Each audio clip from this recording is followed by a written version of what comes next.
Hello everyone, कैसे हैं आप सब। नागपुर एकेडमी ऑफ स्कॉलर्स में आप सभी का स्वागत है। इसके पहले के लेक्चर में हम लोगों ने फर्स्ट यूनिट पर बेस्ड न्यूमेरिकल्स देखे थे। वो क्वेश्चन बेस्ड थे बेटा न्यूटन्स लॉ ऑफ ग्रेविटेशन के ऊपर। उसी यूनिट के कुछ क्वेश्चन बेस्ड है बेटा इक्वेशन ऑफ मोशन पे, न्यूटन्स इक्वेशन ऑफ मोशन पे। ठीक है, तो उन क्वेश्चंस को आज हम सॉल्व करने वाले हैं, लेकिन उससे पहले हम इक्वेशन ऑफ मोशन के कुछ फॉर्मूले देख लेंगे और उनका ट्रांसफ़र रूट जो होगा ग्रेविटी के यूनिट में कि वो कैसे चेंज हुए उन्हें हम देखने वाले हैं। ओके, चलिए इधर ध्यान दीजिए। ये मैंने तीनों इक्वेशन ऑफ मोशन लिख दी है। v is equal to u plus a t, s is equal to u t plus half a t square, और थर्ड इक्वेशन ऑफ मोशन क्या है, v square is equal to u square plus two a s. इसमें आपकी v क्या है बेटा, v is your final velocity, v is your final velocity. u क्या है, initial velocity, initial velocity. s displacement, s क्या है, डिस्प्लेसमेंट है आपका। और क्या बचा रह गया, a क्या है यहाँ पर, एक्सेलरेशन, एक्सेलरेशन। ठीक है, और t क्या है, टाइम। इन सब की यूनिट भी लिख लेते हैं हम। वेलोसिटी यानी मीटर पर सेकंड यूनिट होगी इसकी भी यूनिट मीटर पर सेकंड, इसकी यूनिट मीटर, एक्सेलरेशन की यूनिट मीटर पर सेकंड स्क्वायर, और टाइम की यूनिट सेकंड। ओके, तो ये जितनी टर्म्स मैंने जो फॉर्मूला लिखे उनको उनके नाम क्या है मैंने आपको बता दिए। अब हम आगे देखेंगे कि जब भी कोई object vertically downward motion perform कर रहा है, ये इक्वेशन किसके लिए है, जब कोई ऑब्जेक्ट हॉरिजॉन्टल मोशन परफॉर्म कर रहा हो तब के लिए ये इक्वेशन। लेकिन हमारा ऑब्जेक्ट हॉरिजॉन्टल मोशन परफॉर्म कर रहा है किस यूनिट में, नहीं, वर्टिकली डाउनवर्ड मोशन या वर्टिकली अपवर्ड मोशन परफॉर्म कर रहा है, वर्टिकल मोशन परफॉर्म कर रहा है। तो वर्टिकल मोशन परफॉर्म करने की वजह से हम इस इक्वेशन में क्या होगा, जहाँ जहाँ ए है वहाँ हम क्या पुट करने वाले हैं, जी, क्योंकि यहाँ पर लीनियर एक्सेलरेशन नहीं आने वाला, यहाँ पर आने वाला है एक्सेलरेशन ड्यू टू ग्रेविटी, क्योंकि हमारा ऑब्जेक्ट वर्टिकल मोशन परफॉर्म कर रहा है। कौन सा मोशन परफॉर्म कर रहा है, वर्टिकल मोशन परफॉर्म कर रहा है। अब यहाँ आप दो केस समझ लीजिए जो आपको न्यूमेरिकल में देखने के लिए मिलेंगे। एक केस ऐसा आएगा बेटा कि जिस केस में आपका object vertically upward motion perform करेगा, नीचे से ऊपर की तरफ फेंका जाएगा, वर्टिकली अपवर्ड मोशन परफॉर्म करेगा। तो जब भी कोई ऑब्जेक्ट वर्टिकली अपवर्ड मोशन में जा रहा है, मतलब वो ग्रेविटी के अगेंस्ट जा रहा है, ग्रेविटेशनल फोर्स उसे किस तरफ खींचना जाता है, अपनी तरफ, डाउनवर्ड डायरेक्शन में, लेकिन वो किस तरफ जा रहा है, अपवर्ड डायरेक्शन में जा रहा है। तो अपवर्ड डायरेक्शन में जाने की वजह से हम यहाँ पर ग्रेविटी के अगेंस्ट जा रहे हैं, इसलिए हम यहाँ पर क्या लेने वाले हैं, नेगेटिव जी। जब भी कोई object vertically upward motion perform करेगा तो हम क्या लेंगे, उसकी वैल्यू माइनस जी। वहाँ पर क्या कंसिडर करेंगे कि जी की वैल्यू निगेटिव है। ओके, और दूसरी बात ये कि जब भी object vertically upward motion perform करेगा तो हम उसकी फाइनल वेलोसिटी जीरो कंसिडर करेंगे, क्योंकि एक पॉइंट पर पहुँचने के बाद वो क्या हो जाने वाला है, स्टेशनरी थोड़ी देर के लिए, और फिर वहाँ से रिटर्न आने वाला है अर्थ के सरफेस पे। तो इसीलिए हम क्या करेंगे, फाइनल वेलोसिटी क्या कंसिडर करेंगे, जीरो। अंडरस्टैंड, ये केस समझ में आया। अगर कोई object vertically upward motion perform कर रहा है तो जी निगेटिव लेना है और फाइनल वेलोसिटी जीरो लेनी है। इसी का अगेंस्ट में अगर हम देखें कोई object vertically downward motion perform कर रहा है, ये अपवर्ड मोशन के लिए था, वर्टिकली डाउनवर्ड मोशन अगर परफॉर्म कर रहा है तो ये ग्रेविटी को सपोर्ट कर रहा है, ग्रेविटी भी डाउनवर्ड डायरेक्शन में एक्ट करती है, ये भी डाउनवर्ड डायरेक्शन में जा रहा है। तो यहाँ हम जी की वैल्यू क्या लेंगे, पॉजिटिव लेंगे, जी पॉजिटिव रखेंगे यहाँ पर। ठीक है, एक्सेलरेशन ड्यू टू ग्रेविटी की वैल्यू क्या रहेंगी, पॉजिटिव, और u की वैल्यू, इनिशियल वेलोसिटी की वैल्यू यहाँ जीरो हो जाएगी, downward motion. Okay, initial velocity की वैल्यू क्या हो जाएगी, जीरो। अब इसी को हम यहाँ पर हम क्या ये केस कंसिडर करते हैं, ये वाला केस कंसिडर करके इन इक्वेशन को बनाते हैं। तो फर्स्ट केस के लिए जब कोई object vertically downward motion perform कर रहा है तो हमको क्या लेना है, u की वैल्यू जीरो पुट करनी है, और g की एक्सेलरेशन a की जगह क्या पुट करना है, g, और कैसा g, positive g, negative g नहीं। ओके, तो ये इक्वेशन कैसी बन जाएगी, v is equal to u की वैल्यू तो जीरो हो गई, ये u जीरो हो गया आपका, तो a की जगह क्या पुट करूँगा, g, और t ऐसे ही रहेगा, v is equal to gt हो जाएगा। ठीक है, उसके बाद s is equal to u की वैल्यू फिर जीरो हो गई, तो जीरो इंटू टी जीरो हो जाएगा, हाफ एक ही जगह क्या पुट करूँ, जी टी स्क्वायर। समझ आ रही है बात आपको, ठीक है।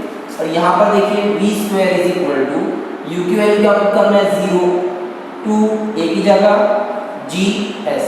ओके, तो ये तीन इक्वेशन ऑफ ये कब इक्वेशन अपन इस्तेमाल करेंगे, जब कोई object vertically downward motion perform कर रहा है, जब कोई object vertically downward motion perform कर रहा है, ठीक है।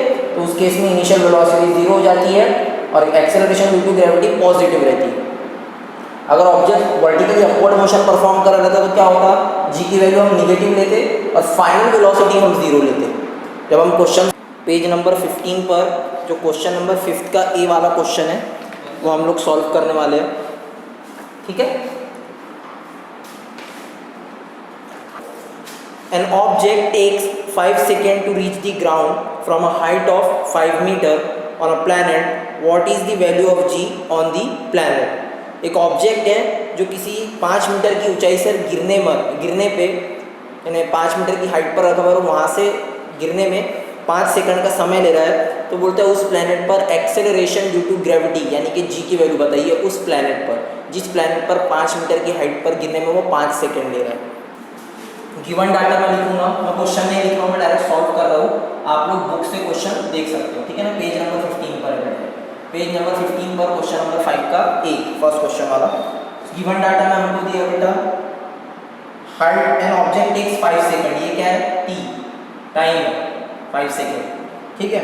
From a height of, height दी है, हाइट को हम यहाँ रिप्रेजेंट करने वाले हैं एस से, क्योंकि इक्वेशन ऑफ मोशन में एच का इस्तेमाल कहीं नहीं हुआ है, एस का इस्तेमाल हुआ है डिस्प्लेसमेंट शो करने के लिए। तो यहाँ पर एस इज इक्वल टू हम क्या लेंगे 5 metre, okay.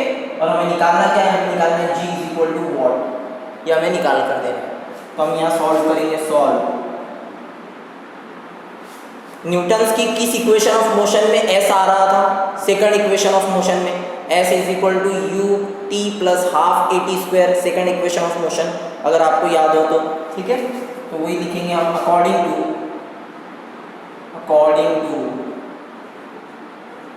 second equation of motion, according to second equation of motion, s is equal to ut plus half at square। अब यहाँ पर क्वेश्चन को एक और बार हम ध्यान से देखते हैं। An object takes 5 seconds to reach the ground। अब इसका मतलब क्या हो रहा है, मतलब कि वो ऊपर से नीचे की तरफ गिर रहा है, downward vertically downward motion perform कर रहा है ऑब्जेक्ट। कैसा मोशन परफॉर्म कर रहा है, वर्टिकली डाउनवर्ड मोशन। और अभी मैंने आपको बताया कि जब भी कोई object vertically downward motion perform करे तो हमको इनिशियल वेलोसिटी क्या लेनी हुई है उसकी 0, इनिशियल वेलोसिटी क्या लेंगे 0, और एक ही जगह क्या पुट करेंगे हम g, एक ही जगह क्या करेंगे जी पुट करेंगे, पॉजिटिव जी, निगेटिव जी नहीं।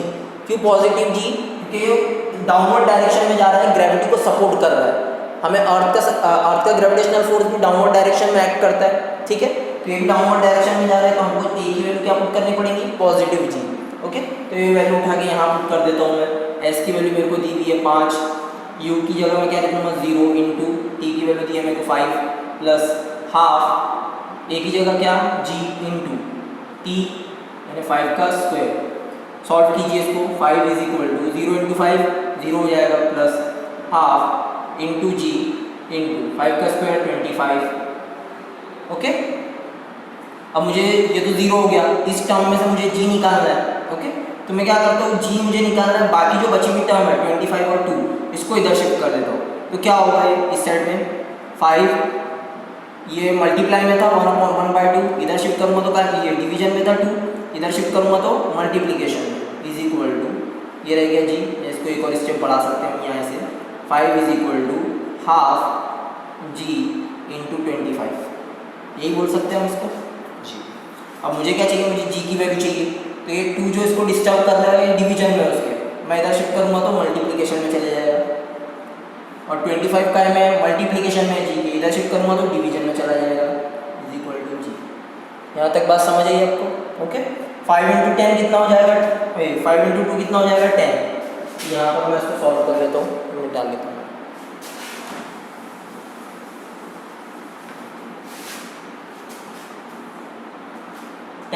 अपॉन 25 इज इक्वल टू जी। अब दोनों टर्म किससे कैंसिल होती है, 5 से कैंसिल होती है, 5 2 10, 5 5 25 यानी 2/5।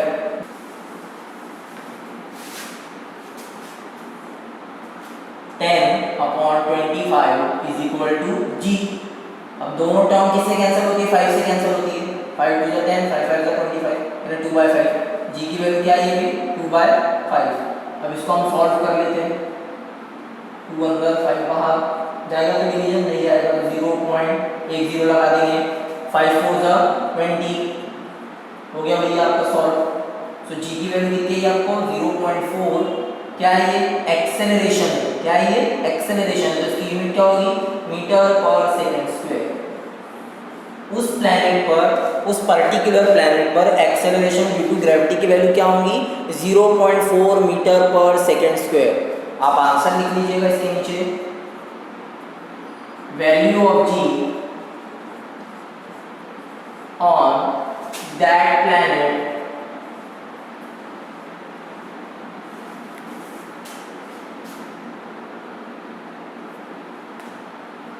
is 0.4 meter per second square. Okay, उतार लीजिए इस क्वेश्चन को।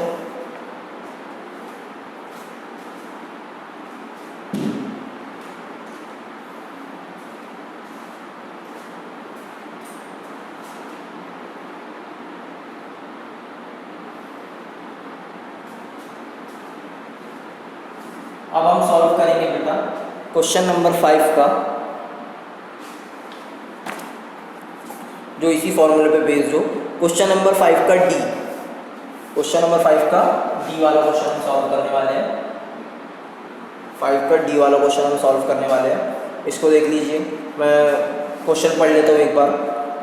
N object thrown vertically upward, हाँ ये किधर थ्रो किया जा रहा है, वर्टिकली अपवर्ड, डाउनवर्ड नहीं जा रहा है, वर्टिकली अपवर्ड। तो यहाँ पर फाइनल वेलोसिटी 0 हो जाएगी, अगर आपको याद आ रहा होगा तो, ठीक है। vertically upwards reaches a height of 500 meter. What was its initial velocity? How long will the object takes to come back to the earth assuming g is equal to 10 meter per second square? ठीक है, तो इसका given data मैं लिख लेता हूँ। Vertically upward throw किया जा रहा है, यानी आपकी कंडीशन ऐसी है, वर्टिकली अपवर्ड थ्रो किया जा रहा है। वर्टिकली अपवर्ड थ्रो करने में फाइनल वेलोसिटी 0 हो जाएगी, और एक ही जगह हम क्या करेंगे, -g, क्योंकि ये ग्रेविटी के अगेंस्ट में जा रहा है। Okay, -g। और क्या दिया हुआ अपने को, s की वैल्यू दी हुई है, हाइट यानी s दिया आपको 500 meter. What was its initial velocity, u find करना है हमको। How long will it take to come back to the earth, अपने को टोटल टाइम निकाल के देना है बेटा। टोटल टाइम कितना होगा कि वापस आने के लिए, उसको अर्थ सरफेस पे वापस आने के लिए कितना समय लगेगा। आपने जब उसको थ्रो किया तो ऊपर जाने में कुछ समय लिया, और फिर उतना ही समय वापस आने में लेगा। तो जाना और वापस आना, ये दोनों में जो टाइम लगा वो टोटल टाइम हमको निकाल के देना है इसमें, ठीक है। तो यहाँ पर टोटल टाइम निकालने के लिए आपको क्या, टोटल टाइम मतलब क्या, एक बार जाएगा मतलब कि टी टाइम ले रहा है, और एक बार वापस आएगा, फिर एक और बार टी टाइम ले रहा है, तो टी प्लस टी कितना हो जाएगा, 2t। तो टोटल टाइम यानी आपको क्या निकालना है, 2t निकाल के देना है। ओके, यानी अगर आपने टी फाइंड आउट कर लिया तो आपको टोटल टाइम मिल जाएगा। उसके बाद हमको दिया है जी की value 10 metre per second square, 10 metre per second square. Okay, चलिए सॉल्व करते हैं इसको। हमको s दिया है, u भी फाइंड करना है, t भी फाइंड करना है, और g की वैल्यू दी है। तो मैं न्यूटन्स की कौन सी इक्वेशन इस्तेमाल करूँ बेटा, अगर मैं ये वाली देखिए, न्यूटन्स की हमारे पास 3 इक्वेशन है। s इज इक्वल टू, यहाँ पर तो v 0 हो जाएगा, तो 3 इक्वेशन पहले लिख देता हूँ मैं। v is equal to u plus at, या gt बोल दीजिए इसको, u माइनस gt, क्योंकि हम एक ही जगह -g पुट करेंगे, ठीक है। दूसरा है s is equal to ut minus half gt square, ये माइनस की वजह समझ में आ रहा, g की एक ही जगह -g पुट करेंगे, ओके। और v square is equal to u square minus 2g, ये 3 इक्वेशन है। तो इन तीनों इक्वेशंस में देखिए, पहली इक्वेशन में मेरे पास v की वैल्यू 0 है, नोन है, u मुझे निकालना है, और t भी मुझे निकालना है, तो 2 अननोन है। तो ये इक्वेशन मैं नहीं ले सकता। क्यों नहीं ले सकता, क्योंकि इसमें 2 टर्म अननोन है। मैं उसी टर्म को ले सकता जिसमें से कोई एक ही टर्म अननोन रहे, उसी को मैं निकाल सकता हूँ बेटा टर्म, ठीक है। दूसरी इक्वेशन देखिए, s मेरे पास नोन है, u मुझे पता करना है, t भी मुझे पता करना है, तो यहाँ पर भी 2 टर्म अननोन होंगे। ये भी इक्वेशन मैं अभी पहले इस्तेमाल नहीं कर सकता। उसके बाद ये इक्वेशन को देखिए, v स्क्वायर ये नोन है, u भी मुझे निकालना है, और ये दोनों टर्म मेरे पास नोन टर्म्स है, तो इसमें एक ही टर्म बच गई अननोन टर्म ये वाली, तो इसलिए मैं थर्ड इक्वेशन ऑफ मोशन इस्तेमाल करूँगा इस प्रॉब्लम में। तो शुरुआत की दोनों टर्म क्यों नहीं इस्तेमाल कर रहे हो? क्योंकि उसमें दो टर्म, यहाँ पर टी भी आ रहा है और यू भी आ रहा है, ये दोनों टर्म अननोन है, इसमें भी यू आ रहा है और टी आ रहा है, तो ये दोनों टर्म अननोन है। मुझे ऐसी इक्वेशन सिलेक्ट करनी पड़ेगी जिसमें कोई एक ही टर्म अननोन हो, ठीक है। चलिए यहाँ लिखूंगा मैं अकॉर्डिंग टू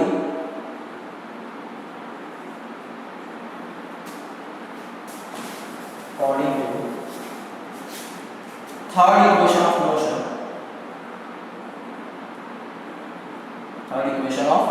मोशन, क्या बोलती है third equation of motion? v square is equal to u square plus 2as, ये है। v की जगह क्या पुट करूँ भैया? 0। a की जगह क्या पुट करूँ? -g। तो पुट कर दीजिए 0 square is equal to u square, मुझे फाइंड करना है u को, प्लस 2, a की जगह -g, s की जगह 500। अब मुझे g की भी वैल्यू दी हुई है, g की वैल्यू कितनी है? 10, तो वहाँ पुट हो जाएगा -10, हो जाएगा 0 u स्क्वायर माइनस 2 इंटू 10, ये माइनस प्लस मल्टीप्लाई हुआ तो ये माइनस होगा, ठीक है, इंटू 500। बात समझ आ रही है?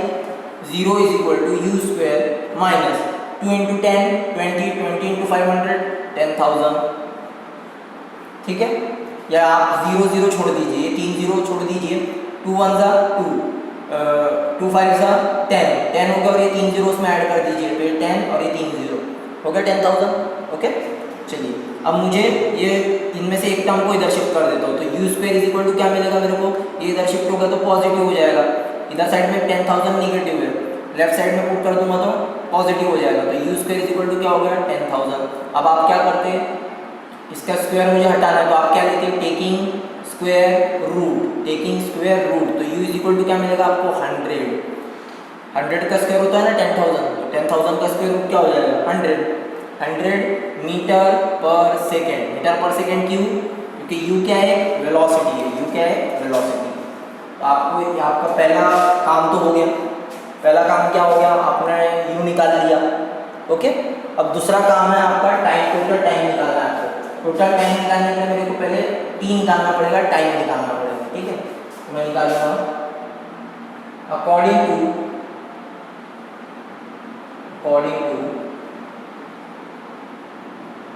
न्यूटन्स, फर्स्ट, आप फर्स्ट भी इस्तेमाल कर सकते हैं, सेकंड भी इस्तेमाल कर सकते हैं। अब ठीक है, फर्स्ट इक्वेशन ऑफ मोशन क्या है? First equation of motion v is equal to u plus 80, ये है। v की वैल्यू क्या है? 0, u की वैल्यू आपने निकाली है 100, माइनस a की जगह क्या g आ जाएगा, माइनस की वजह समझ में आ रहा है, a की जगह नेगेटिव g, g की जगह क्या लिख सकते हैं? 10, है ना। a की जगह माइनस g इंटू t मुझे निकालना है, 0 इज इक्वल टू 100, ये प्लस और ये माइनस क्या बनेगा? माइनस 10 इंटू t, g की जगह g की वैल्यू क्या है? t 10 है, तो ये मैंने पुट कर दिया। अब देखिए 10t को मैं इधर शिफ्ट कर देता हूँ, 10 इंटू t क्या हो जाएगा? 10t, जो कि नेगेटिव है, इसको इधर शिफ्ट कर दो तो वो क्या हो जाएगा? Positive. 10t is equal to 100, understand. मुझे निकालना क्या है? मुझे t निकालना है, तो 10 को इधर शिफ्ट कर दूंगा, काय में जाएगा? डिवीजन में जाएगा, 1 0 से 0 कैंसिल हो गया, क्या बचा? तो बस 10 सेकेंड। t की वैल्यू क्या है आपकी? 10 सेकेंड्स, ओके। टाइम कितना लगा है आपको? 10 सेकेंड्स। ये सिर्फ जाने का टाइम है, यहाँ से नीचे से सरफेस से इतनी ऊंचाई पर जाने में, 500 मीटर की ऊंचाई पर जाने में उसको 10 सेकेंड लगेगा, ठीक है। तो वापस आने में कितने लगेंगे? 10 सेकेंड लगेंगे, तो टोटल टाइम कितना हो गया? 10 प्लस 10 20 सेकेंड, ठीक है। आप पहले ये बता लीजिए, फिर आगे का मैं बताता हूँ आपको।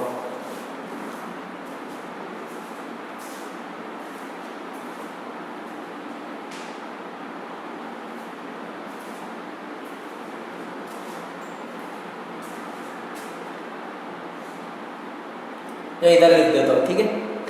तो इधर ध्यान दीजिए, हमें टोटल टाइम निकालना है। Total time